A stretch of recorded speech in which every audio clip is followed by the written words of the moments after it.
In 2017, the Turkish and Greek Cypriot leaders had established a rapport. There were close lines of communication, and hopes were high for a deal. But ultimately, the UN-backed talks in Switzerland weren't successful. Unfortunately, as I said, an agreement was not possible, and the conference was closed without the possibility to bring a solution to this dramatically long-lasting problem.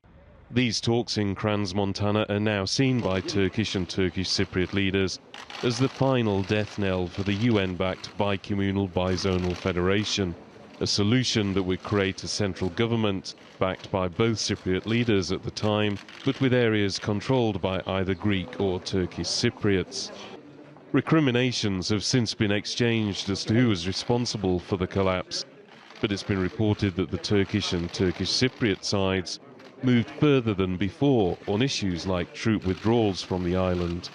A bicommunal bizonal federation has been talked about since the late 1970s, when what's become known as the first high-level agreements were signed. They also formed the backbone of a proposal put forward in 1986 by the then UN Secretary-General Javier Pérez de Cuellar, and also in what became known as the Annan Plan, a plan supported by the Turkish Cypriots in a referendum, but not the Greek Cypriots. 4 years ago, a new Turkish Cypriot president was elected, who wants a two-state solution and has the backing of the Turkish government, and who says Turkish Cypriots have suffered too much from economic embargoes, still in place while decades of talks have failed. We deserve our sovereignty. We are the voice of Turkish Cypriots. We deserve independence. We are fighters. We are fighting to exist within the Turkish Republic of Northern Cyprus. Therefore, our neighbors in the south and the world community should respect our fight for freedom, our fight to live within the Turkish Republic of Northern Cyprus, because we deserve it.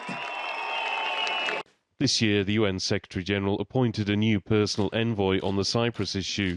Recently, Maria Angela Holguin Cuellar published an open letter calling for the parties involved to think differently on the issue after years of failure. Whether that will involve looking at a two-state solution remains to be seen. Andrew Hopkins, TRT World.